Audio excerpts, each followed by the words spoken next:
Welcome to the NPR Performance Pod, where we discuss everything sports performance related. If you like what you are going to see, actually, even if you don't like right now, just click subscribe and like the video so that we can grow and take over the world is basically our goal. Andrew? Brad. How are you doing? I'm good, thanks. How are you? Okay, awesome. What are we, Mr. Sports Scientist, chatting about today? I know what the answer is, but someone's got to say what it is. Well, I think there's been a lot of interest, certainly that's been expressed towards me, and if I look at some of the media around strength and conditioning, especially in young athletes. I think anecdotally, in my business and in the practice, and in terms of what I see a lot of, I'm constantly asked this question about strength work, especially in young sort of 13, 14, 15, high school athletes, I would suppose. Is it beneficial? Does it work?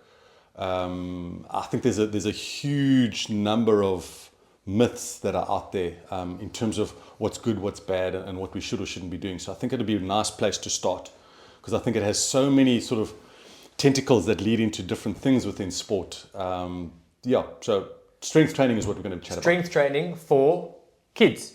Yeah, well, it's sort of what they call pre-adolescent or adolescent. So it's anywhere between 13 or even 12 through to about 18 years of age. So we're looking at that sort of grade 7 right through to matric in that sort of age group, boys and girls. Yeah.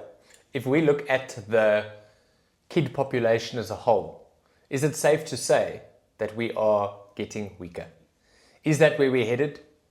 I want to get into those myths that you were talking about, but I remember in a conversation once you have hinted at the fact that with all the testing and stuff that we're doing, the results that we're seeing is that we're on the downslope. So one of the things that we've done through the NPR in terms of our testing is we've gone out into sort of some local community schools around us, and not only community schools, just local schools around our campus. And we've been able to test grades 8, 9s and 10s using some very basic measures. So things like push-ups, sit-ups and pull-ups. And the reason why we did that is because if you go into the history of strength and conditioning, you can find there's a lot of data, especially in South Africa.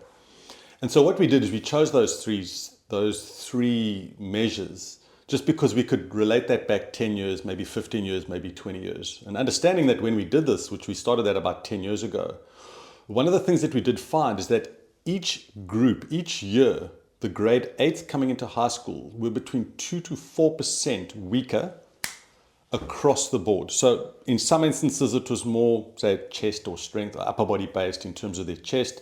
Other times it was more lats or pull-ups, and other times it was more around their trunk. And I know those are basic general measures, so we've got to be careful about how we interpret that. But I think suffice to say that a 2 or 4% every year, that's bad, is significant, which means that when I was at school versus, my kids that have gone into school, they're not in grade 8 at the moment, but potentially there was a 30 or 40% difference in the strength as to what I was going into what they are going in. Why? What's happening? Well, I think we need to put it into context. And again, I want to use this as a South African version, because I'm sure if you went across to the UK or you went to America or Australia, you may find a similar trend. But I think South Africa probably has some uniqueness to it. And I think one of the first things that we find is, yes, there's that global effect of gaming, of sitting in front of a Wii and sitting in front of an Xbox. So we know that technology has had a massive influence on just the physical ability of our children. That's the first thing. I think in a South African context, I think security is another thing. I can remember, growing up in Johannesburg, and during the holidays or even, on the weekends, I'd get on my bicycle, I'd cycle up to the local club, and, me and 3 or 4 mates would meet and we'd play soccer and cricket and rugby and swim and do all the rest. And we'd come home at 5, 6 o'clock at night, no cell phones, nothing to communicate with.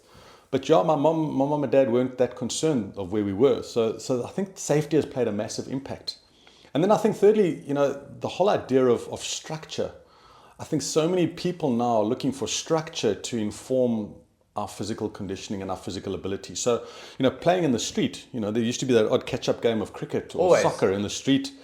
Next door neighbors, people over the road. I don't see that happening much. And again, you can look for the reasons why that doesn't happen, but I just don't see that. So I think naturally there's a trend, specifically in South Africa, for our activity levels to drop down. And that has massive implications for what we're looking at into high school. And in the previous podcast, we spoke about sort of sports specialization. And one of the things that we lose if we're not playing is we lose that ability of almost like movement education. So we lose the ability to coordinate our body, whether it's to roll, to tumble, to walk with our left leg and our right hand going forward. And I think a lot of the times we lose that natural ability to move. And so that when we get into the high school, we realize that, sure, our bodies they haven't had as much practice, they haven't had as much training and as much practice as it should do in order to make it strong. We find, and this was what was incredible for me, we've been testing for 10, 12 years together now and going out into the schools. And it was shocking for me because when I was in school, PE was still super compulsory and you had to do it, and you had your own dedicated PE lesson, and then towards my matric years it turned into life orientation, and that's where we're at now. But I couldn't believe, with going out and testing life orientation and fitness testing for the schools, how many schools are just not doing it. And it was quite eye-opening to feel the pushback of, nah, we don't do that anymore. It's not 100% compulsory, where in my mind it is, and many schools go like, it's compulsory, so we have to do it. What's happened to the schooling system in terms of why aren't kids being made to do the physical activities once or twice a week? I mean, I don't know if you know that answer, but surely that is a big problem. Just side note for those of you, we go out with the National Performance Register, which is the NPR, and we have a database where we have all this kinds of data on the system. And we go out and we test different schools, and we're keeping track of this, and we actually have quite a lot of information that we can draw these conclusions with. But why at school? What's happened? I don't understand. Look, as far as I understand, that physical education no longer exists. I've got life orientation, of which physical education is a component of that. And from what my understanding, it's compulsory till grade 10, I think it is. So immediately there you've got this focus. The other thing to look at is that in any sort of tertiary institution, I'm not sure that anyone's training, maybe with one or two exceptions, whether they're training teachers that can also become physical education teachers. Yeah. And yet when you go look at the schools and you look at the ethos and you go and look at sort of almost like the elevator pitch about what are you going to do at the school, and a lot of it is about how we're going to make socially independent, transformative people, healthy people. And yet I think that's probably the one aspect. Offering sport doesn't necessarily mean that you're going to offer healthy people. It just means that you're going to really have a focus on sport. So I think there's a loss of focus on that. And I think the lack of physical education at schools is proving to have a massive impact in terms of the health of South Africans going forward, and certainly the strength levels of a lot of our younger children. They need to be playing. They've lost playing, which I think they is need to be playing. thing. Yeah, they need to be playing, and physical education. Fortunately, unfortunately, I'm a qualified physical education teacher, and I was never able to get a position at a school as such because it's a non-examinable subject. Or it certainly was when I was trying to get a job in a school. So I think the emphasis on it is not to teach people how to physically move their bodies anymore. We assume that you come into high school and you're going to play hockey or rugby or soccer. You assume that there's an ability to play and you can move your body. And that's not always the case. I think a lot of it is the social media, the gaming, which I love. I'm a huge gamer. For those of you out there, when I was growing up, 8, 9, 10 years old, when I was playing my cricket games after school and stuff, it was the PlayStation 1 had come out. And I remember wanting to be at home, but knowing we should go out and we hit our cricket game, play our touch rugby, play touches, play dreifunks, which was running, you know the game? No. Afrikaans word when you kick the ball and then you mark it and then you have to kick from there. Gaining grounds. Gaining grounds. Dreifunks. Dreifunks. Ek was in 'n Afrikaanse laerskool, Andrew. Ek was in laerskool Doringkloof, just so you. And it was just part of life that you had to have the separation of the two and do both. And I think that's so important. I think we've lost it a little bit. But I want to go back to what you were talking about when we started. And that was the strength and how do kids train these days. And I want to tackle some of the myths that you were mentioning. What's a myth around young kids and training that we can bust /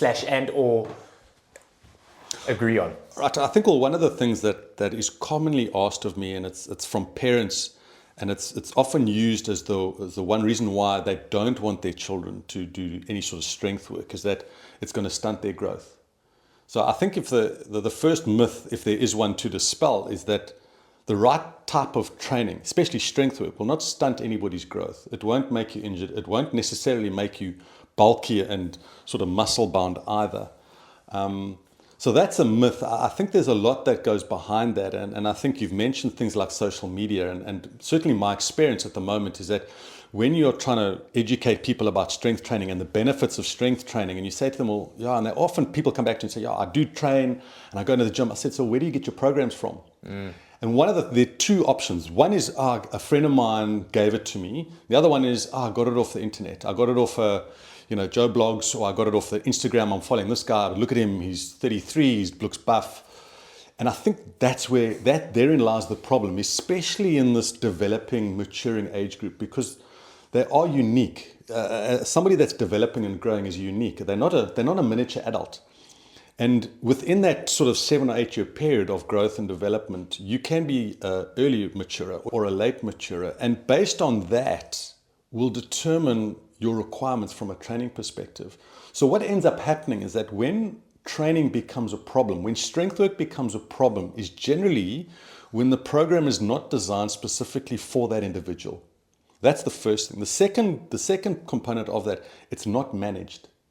And I think that becomes vitally important, because what happens is that you go into a gym environment, you see somebody older that's lifting heavier weights, and as a result, you tend to be motivated, okay, I'm going to lift a heavier weight. And the third thing that we see happening here is that we don't stick to form.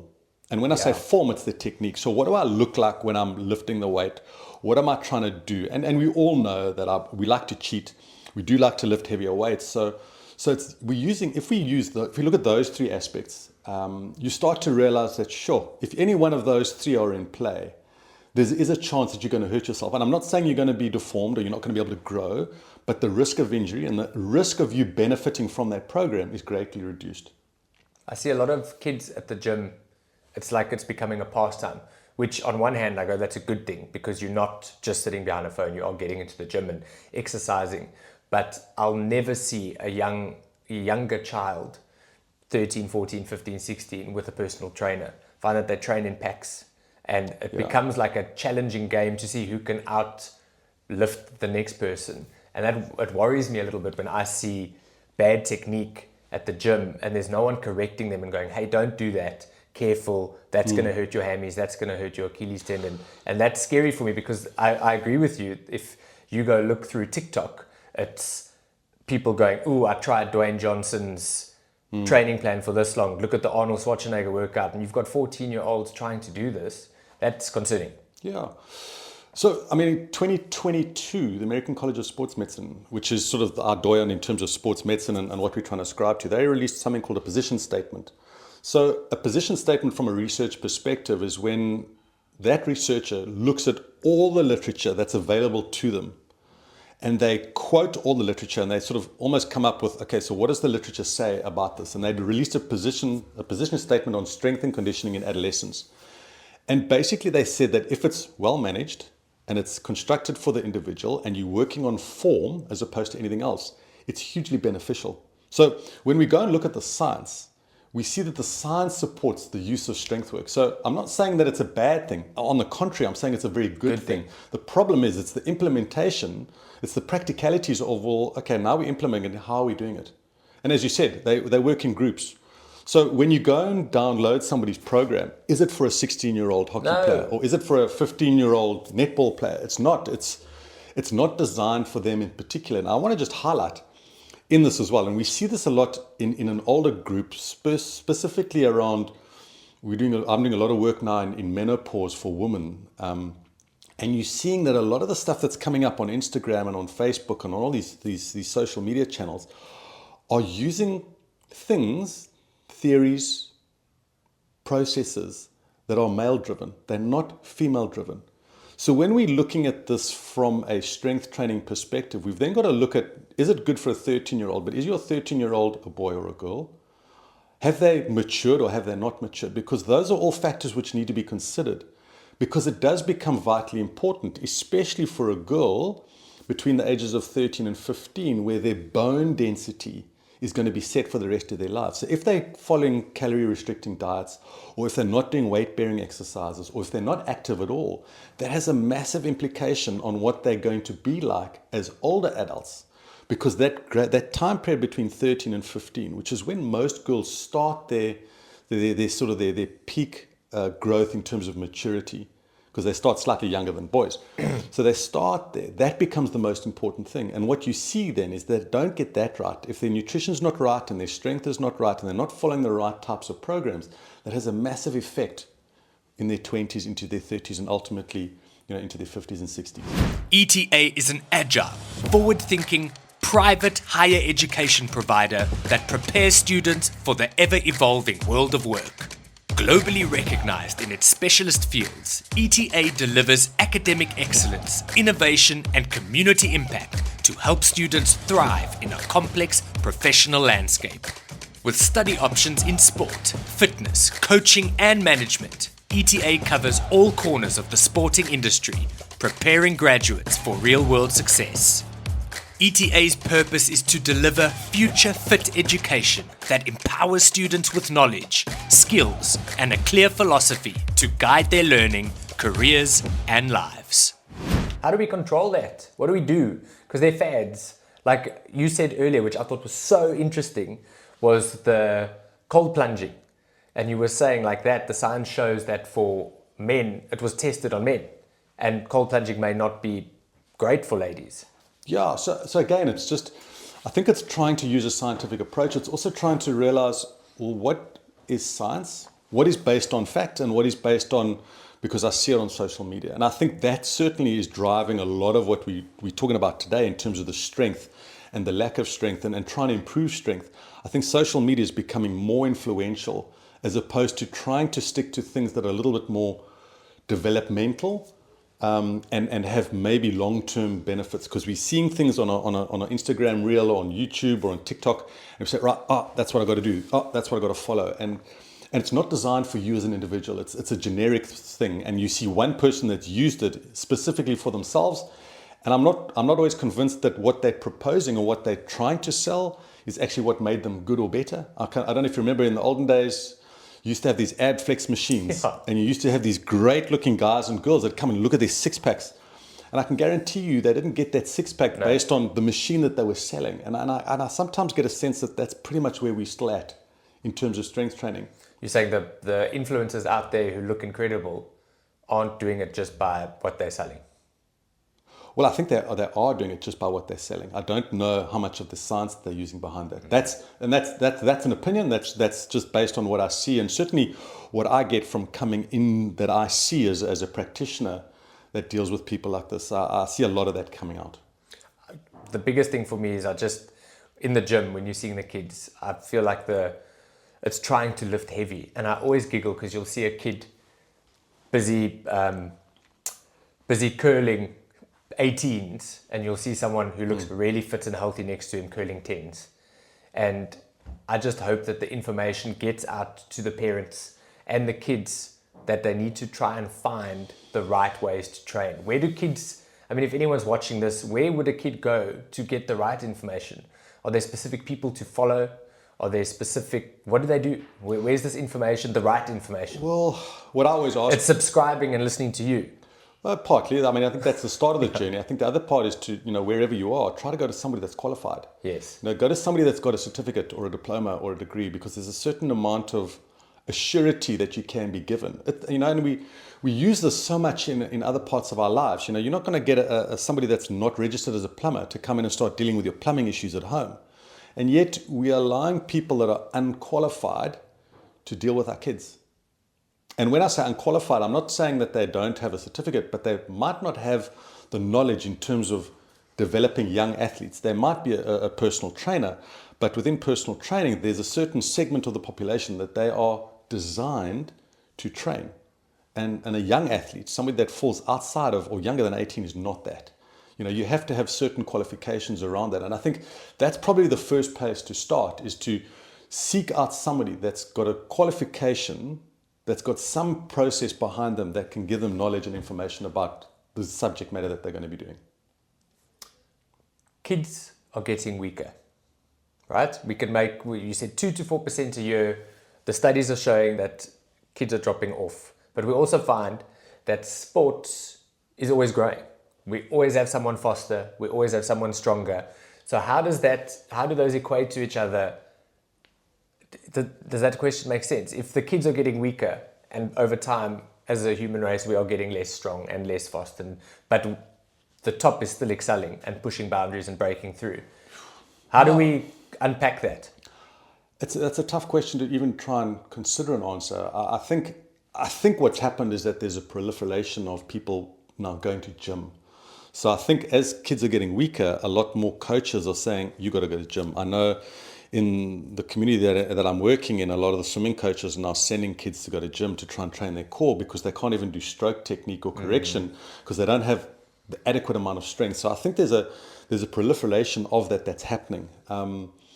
Why people are getting better? Well, maybe our development of people is getting broader and broader. So we're starting to pick up people that we didn't know. So I think that's a question that I'd love to research. In fact, I think what we need to start doing is start looking at where are those people, as you're saying, in terms of where are they, where are we finding those people? And I would probably suggest that there's going to be quite a big difference between individual athletes versus team athletes. So I think team sport, the number of injuries that we see in team sport and the professionalism around team sport at school, at high school level is growing. Hockey, soccer, tennis, cricket. If you look at the input that's been given to those athletes, it's much higher. But and maybe it's getting better, but I'm not sure what the attrition rate is. So is the attrition rate well, how many kids do we lose to injury?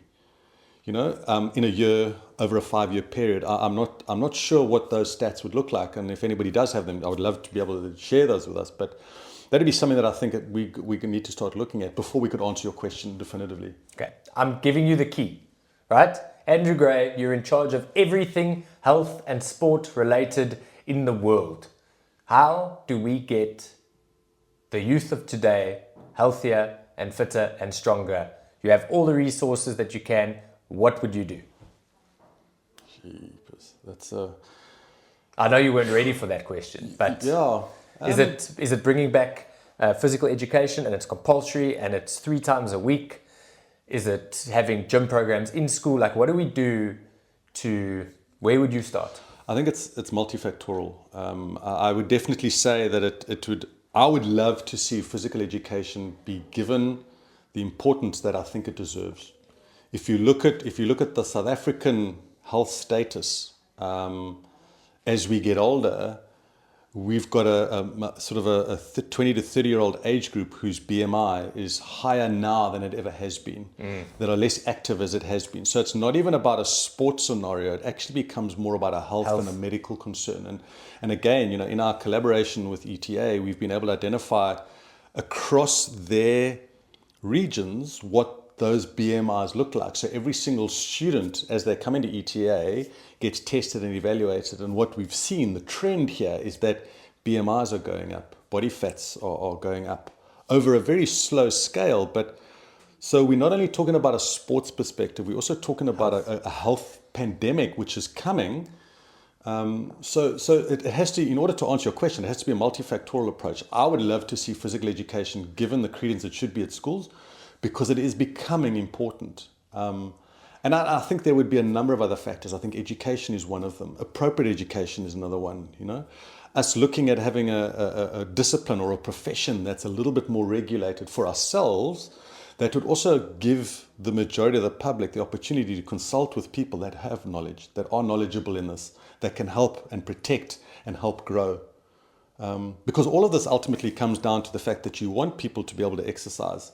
And you want them to be able to enjoy exercise, whether it's to improve performance or improve strength, or whether it's to be able to be a healthy 30-year-old.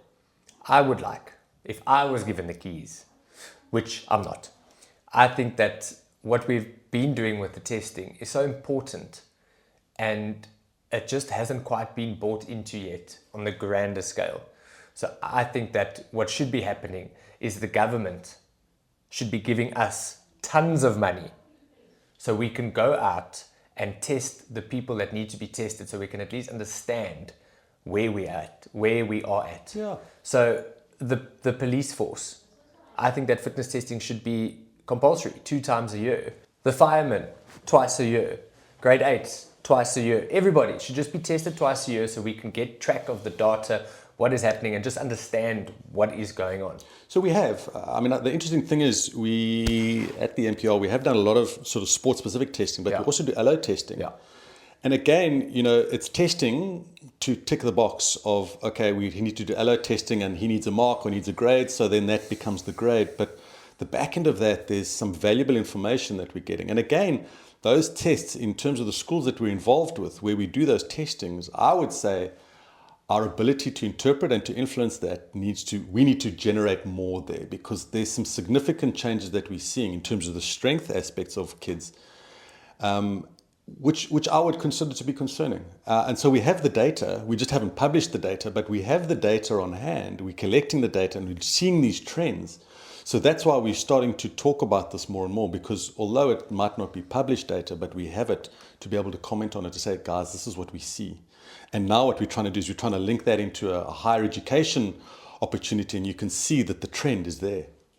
And I know I went to a discussion 4 or 5 years ago where they said actually what you could do is you could almost track the weight of a baby and identify what its projected BMI would be like in 20 or 25 years' time. And yes, there would be variations of that, and that's not a straight line, it's not a linear progression. But from our perspective, generally an overweight child at 12 or 13 is generally going to be an overweight 15 or 16-year-old, which is generally going to be a slightly overweight. And certainly in the trend that we've seen, if we look at the comparisons of 10, 12 years ago, from primary school into high school into higher education as a 19, 20, 21-year-old, we're seeing that BMIs are increasing, body fat ratios are increasing, strength levels are dropping. So we see these trends which are concerning. Any advice for parents out there who may be concerned about their kids becoming less fit and healthy and strong? Yeah, I mean, I think every community, every school has a group of people that are well informed and have knowledge. And again, as I said earlier, I would just love for parents to go and consult those people that have the appropriate qualification. And each community will have those. You'll have those. They might not be the popular people, and then probably are more than likely they're not the people that you're going to get on Instagram and on YouTube. But those will be the people that will provide you with sound knowledge that you can interrogate as an individual and make sense for yourself. It's got to make sense. Training, getting stronger is not. It's not like a goal. It's not like a ball. No. And it's not in a subject. It's not in a substance. It's not a pill that you can take. It's not taking creatine or protein. It's not about that. It's about a process. It's about consistency in terms of what I'm doing. And to me, if you just follow the process, it's not rocket science, but it can injure your child. It has a massive influence on I think on both immediately and in future, in terms of if we're not getting that right and we're not doing things correctly, I think it'll have a massive impact. So myth busted. You should be training just smartly. The youth of the day, strength training is totally fine as long as you're doing it smartly. I do have one more question just before we sign off here. How do you feel about supplements with adolescents? I'm a firm believer on real food. I love real food, but I suppose I'm a foodie myself, so I love eating. But I think there's enough nutrition in our regular diets, if we're eating real food, to support us. I think as we get into more sport-specific things, and as you get higher up that ladder, depending on your development level, the one aspect that I would include probably first is more like a protein, just because there's a trend where more of our younger people tend to be vegan or vegetarians. So I think if you've got that type of diet, we've also got to remember that protein is actually quite costly and expensive. And I know there's protein shakes, but there are easier ways of getting protein in. Like an egg. An egg is relatively cheaper, and 2 eggs is far cheaper than 2 scoops of protein in a shake. So we just got to be careful about how we do that. But again, my knee-jerk reaction would say real food as opposed to anything else. But I would say that there are circumstances in certain population groups, and that would be the type of diet that you have or where you're situated, where supplements may or may not be advised. Protein would be my first one. Creatine would be my second one. In this particular population group, only because only because there is some evidence to suggest that while it helps and assists in the recovery of high intensity workouts, there's a propensity or a likelihood that you may develop slight muscle strains from using it. Creatine, yeah. And it's only because you start pushing weights that your body is not quite used to pushing. And I think it's, again, in those circumstances where your training program is managed, I think it's well managed, and that's not a case. But certainly what we have seen in those instances where the program is not managed, the sudden use of creatine, people then do develop slight injuries, muscular injuries. Very interesting. Last one. Are kids, you said there's quite a big attrition rate in terms of injuries and kids falling off as they get older. Does the gym culture have something to do with this, because it's more focused on just strength and one-dimensional training as opposed to more functional, playing outside, throwing a ball, kicking a ball? So, lovely question. So what the science can tell us is that strength work will improve performance and reduce your risk of injury to a point.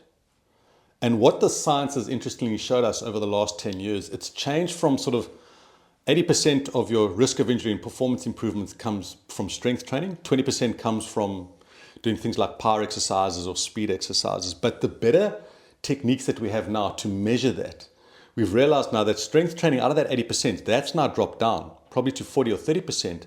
And the stuff called neuromuscular training now plays a much bigger effect in terms of reducing the risk of injury, but also improving performance. What's neuromuscular training? So neuromuscular training is activities that are high intensity bouts.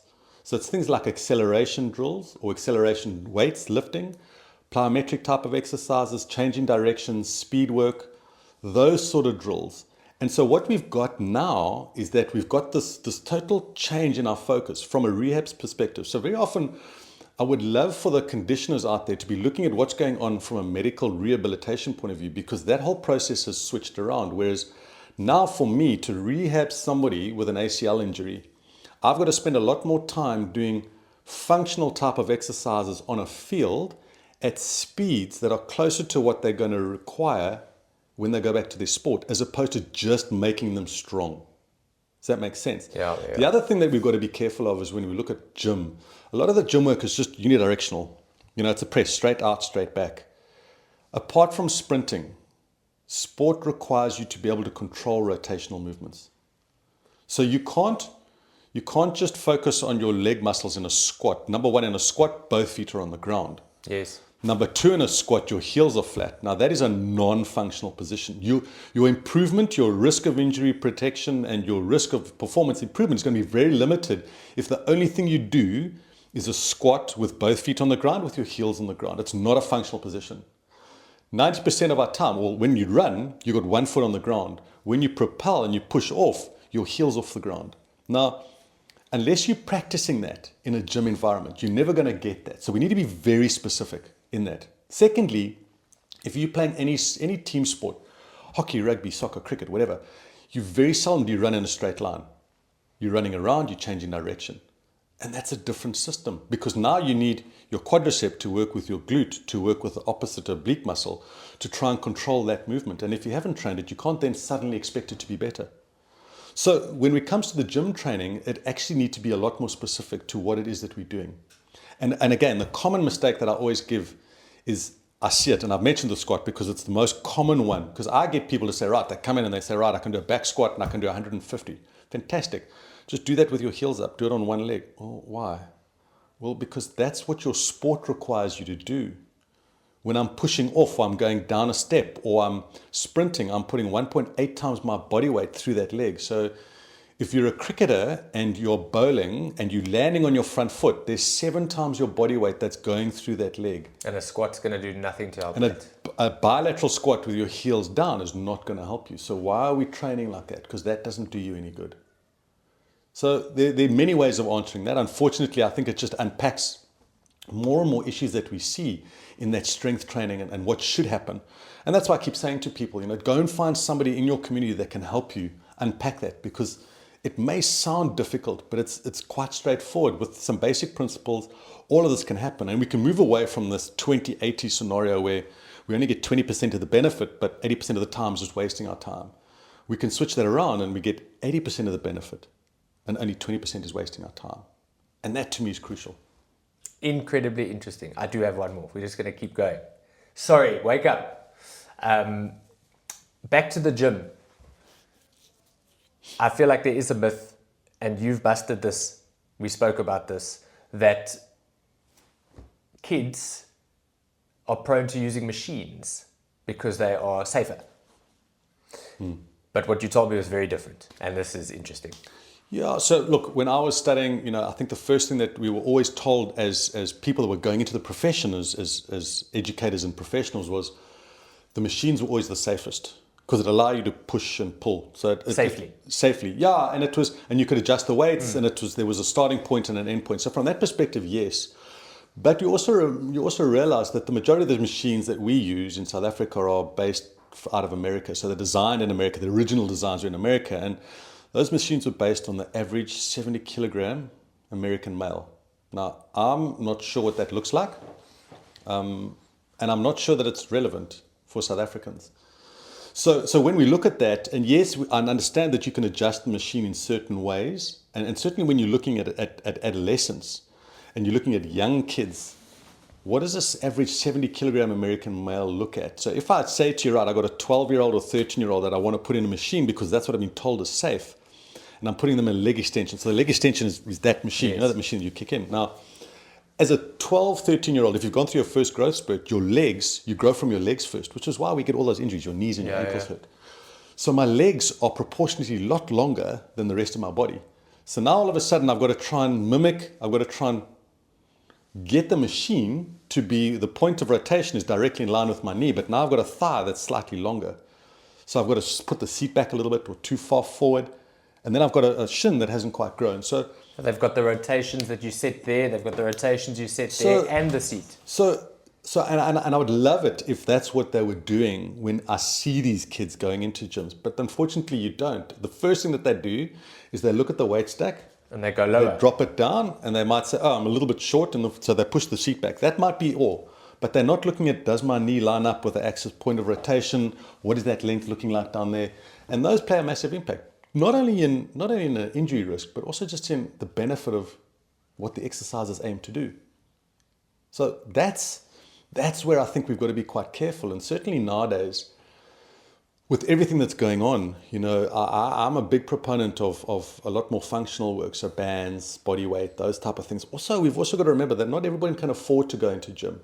Not everybody can afford to go to the Virgin Active or actually has the time. And a lot of the science would show us that 4 or 5 exercises on a daily basis have a neuromuscular change, a neurological change, which is actually what we're after. Because in any training program that you're doing, the first 4 to 6 weeks, you get stronger, but you don't get stronger because your muscles get bigger. You get stronger because your neuromuscular system starts to click on. And we can make that happen. We can continue that for that to happen. And that just allows, if we're looking at functional training, then we can look at exercises that you can do at home that are rotationally based, that are more specific to your sport, and train from that perspective. Guys, if you have any questions about how you're training or how you should be training, drop it in the comments. We have a free sports genius here. Well, he's sort of free, and he's willing to answer any questions you have. If you liked what you heard today, please click like and subscribe. Andrew, I'm going to let you go because we'll just sit here. This has been far too long, but not for me. It went very quickly. Thank you very much. Thanks, Brad. Have a good one.